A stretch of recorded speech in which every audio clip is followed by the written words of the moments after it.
The first note on table 7 wasn't meant for Nora. She found it under the sugar caddy at the end of a rainy Tuesday. The windows fogged, the radio wedged between Motown and static, neon over the door stuttering like it had stage fright. A square of yellow paper. Dark pencil, no flourish. If you need a sign not to go back, this is it. She looked around the diner. Two windbreaker people sharing a crossword. A kid coloring the kid's menu with serious intent.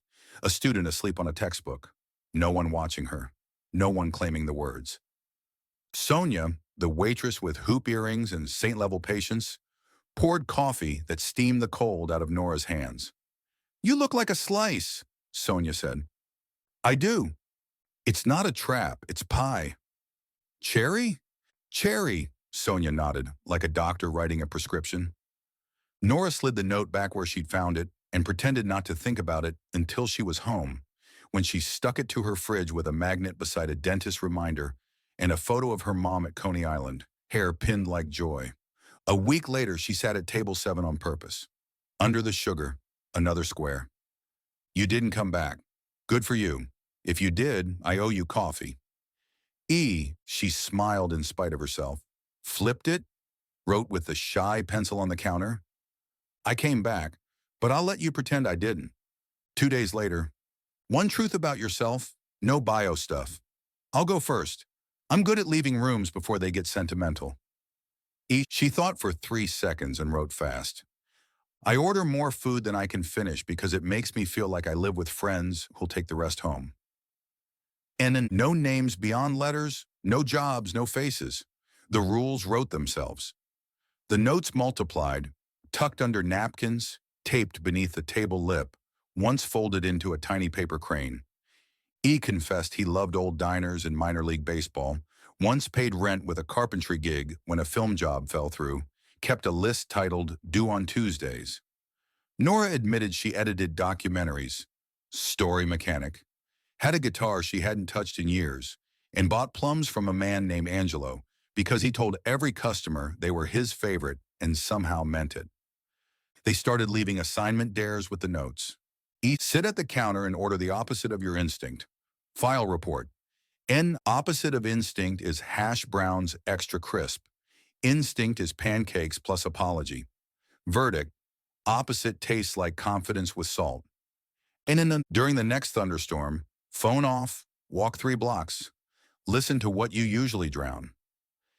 Heard a dog sneeze twice, a kid practicing trumpet on a B that really wants to be C, and my neighbor saying "me too" into the phone.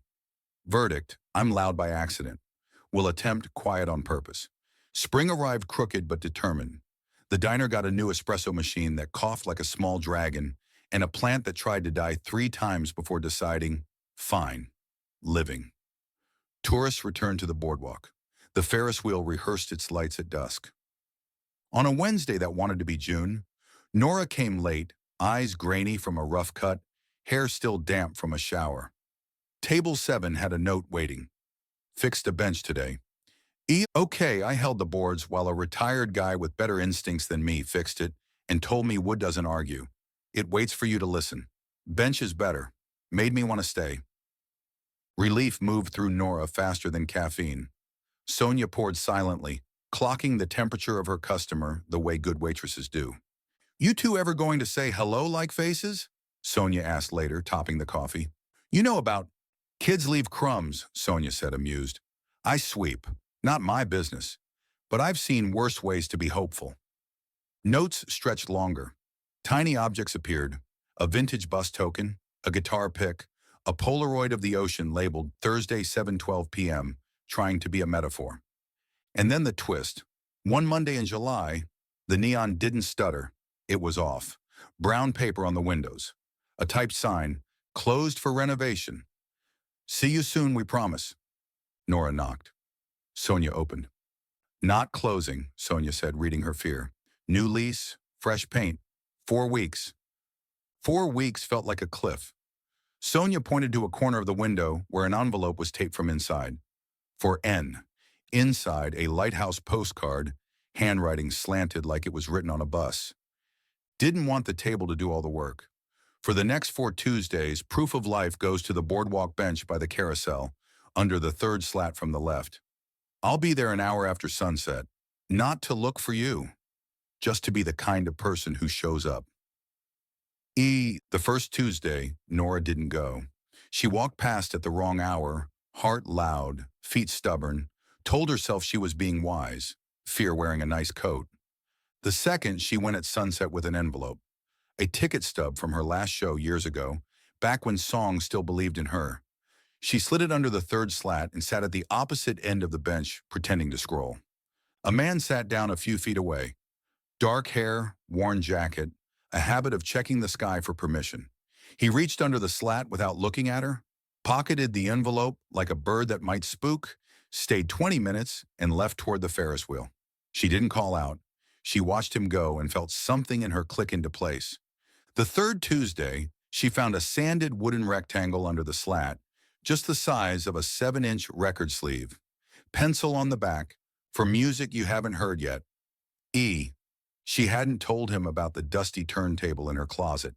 She laughed, helpless. The fourth Tuesday, last before the diner reopened, the carousel spun in candy colors. The sky wore its best orange. A wedding photographer arranged patience into photos. Nora tucked her old guitar pick into an envelope labeled proof, slid it under the slat, and sat down. He arrived 5 minutes later, calm, worn like a jacket. He didn't look at her. He lifted the envelope, set a second in its place, and remained on his half of the bench. "Hi," he said to the air. "Hi," she replied. "Keep the rules?" he asked. "No names, no interrogation. Don't break the spell." "Keep the spirit," she said. "Break a few letters." They sat like that, two people whose handwriting had been brave for them. The ocean kept its union rhythm. A gull argued with a French fry. "I was going to Chicago," he said, voice down at the honest register. "Big set job, 3 months." "Los Angeles," she said, automatic truth. "Edit suite, same timeline." They both laughed, a little at timing, a little at gravity. "I told them I'd start after Labor Day," he said. "Wanted a summer to finish something here." "Me too," she said, surprised by her own audacity. After Labor Day, they finally turned. He had kind eyes and a small chip in a front tooth, like someone who'd had a noble fight with a wrench. She thought, unreasonably but usefully, that he probably smelled like sawdust and good soap. "Want to see a door?" he asked, standing before she had to decide too loudly. 2 blocks off the boardwalk, between a key cutter with eccentric hours and a florist who spoke in wildflowers, a dusty window displayed a sun-faded for lease. Tin ceiling, scarred floorboards, a back room with a stubborn frame, the kind of bones you buy cheap and love forever. "I walk past and hear it wanting to be something," he said. She pressed her hands to the glass. "I can hear it too." He unfolded a pencil drawing, a small stage, a bar that is coffee until 2 p.m., and something braver after, a wall for community flyers, shelves for records, tables that understand conversations. "You sure?" she asked, containing all the other questions. "Money, time, nerve." "No," he said, "but Tuesdays are portable." She laughed. "Okay." They bought brooms from a hardware store that smelled like rain, even without it. They swept dust into polite piles, opened the front door, let the ocean test the room's acoustics. Sonia wandered by on her break, peered in and said, "Oh, good, my new regulars," like she'd been expecting them to say yes. The diner reopened with fresh paint and the same wobbly charm. Table 7 had sturdier legs. Under the sugar caddy, Sonia taped an envelope of 2 Polaroids, the dusty storefront mid-sweep, and a candid of Nora and laughing like the punchline had finally arrived. "What if it fails?" Nora asked one late afternoon, when the sign in their window said, "Coming soon" in handwriting that looked like hope, and the electrician had given them a thumbs up that felt like a diploma. "Then we'll own the nicest brooms on the block," Evan said from the ladder. "What if it doesn't?" They opened on a Saturday. The Ferris wheel turned like a patient clock. The roller rink owner from Nora's dock brought coffee as a benediction. The councilwoman from the farmer's market showed up without a speech. A kid Nora didn't know read a poem about summer that made old men nod. A college student taped up a poster for a cat that looked extremely found. Sonia gave it pride of place. At the end of the night, Nora played one song. Her hands shook for 8 bars, and then remembered they'd always been hands. The guitar sounded like a door that had stuck and then slid right open. People clapped like rain on a warm roof. Evan squeezed her fingers under the counter, out of sight, and kissed her later in the corner, where memory is good at keeping secrets. When the last cups stacked and the floor smelled like lemons and heated music, they sat on the small stage with their feet on the second step and split a slice of cherry pie Sonia delivered like a trophy. "You kept the first note," he said. "It's on my fridge," she said, "under my mom's picture." What did she say about coupons? That there's always a better one if you wait. Do we wait? We show up, she said. Outside, the ocean kept rehearsing the same miracle. In the window, open glowed without a stutter. Table 7 waited the way good rooms do, already holding space for whatever the next note would need to say. Some rooms you build with wood and paint, some you build with sentences, and some you find under a sugar caddy and keep choosing until Tuesdays learn to live on any day at all.